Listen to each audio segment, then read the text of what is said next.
দেখব smartphone versus smart লালটু।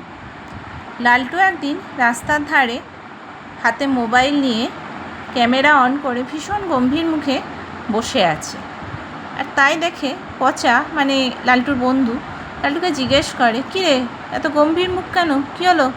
লালটু বলে, আর বলিস না, এই মোবাইলটা স্মার্টফোন, কিন্তু আমি একেবারেই স্মার্ট না। তো সেটা শুনে পচা বলে, তো কী হয়েছে, কী হলো তাতে? লালটু বলে, আরে গুগল ম্যাপে লোকেশান খুঁজছিলাম, হঠাৎ দেখালো আপনার লোকেশান খুঁজে পাওয়া যাচ্ছে না। বলেই লালটু ভয় পেয়ে চারিদিকে তাকায়। তারপরে লালটু বলে, এখন নিজের ঘরে যেতেও তো আমার ভয় লাগছে, ঘরে যাব কী করে?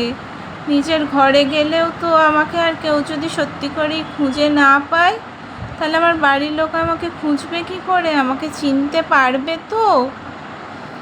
এই শুনে পচা তো হেসেই কুটোকুটি। পচা জানে লালটুর দৌড়টা, তাই পচা আবারও লালটুকে জিজ্ঞেস করে, কিরে কী করছিস তুই? মশারির ভেতর থেকে লালটু উত্তর দেয়, আমি তো মশারির মধ্যে বসে ফোনে ব্যস্ত আছি রে, ফোন দেখছি। পচা বলে, ও তো ফোনে কি দেখছিস?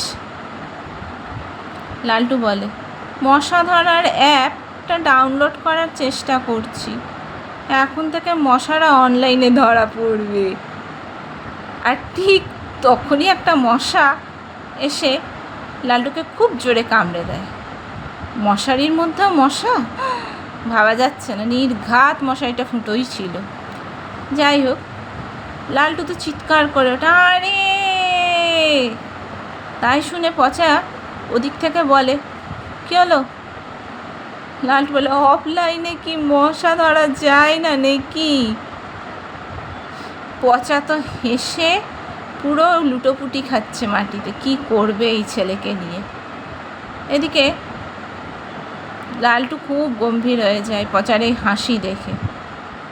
তারপরে বলে, তুই হাসছিস তো, হেসে নে, আজ না হয় মোবাইল আমাকে বোকা বানালো, কিন্তু একদিন আমি মোবাইলকে বোকা বানাবো, দেখে নিস।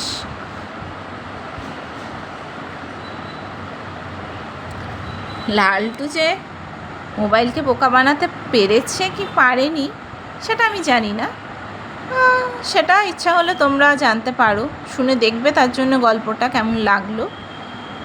আর আমার সঙ্গে আমার গল্পটা শুনতে গেলে পারমিতার সঙ্গে কিছুক্ষণ এই চ্যানেলটাকে তোমাদেরকে সাবস্ক্রাইব করতে হবে, লাইক করতে হবে, শেয়ারও করতে হবে। আর গল্পটা শুনে দেখো তোমাদের কীরকম লাগছে।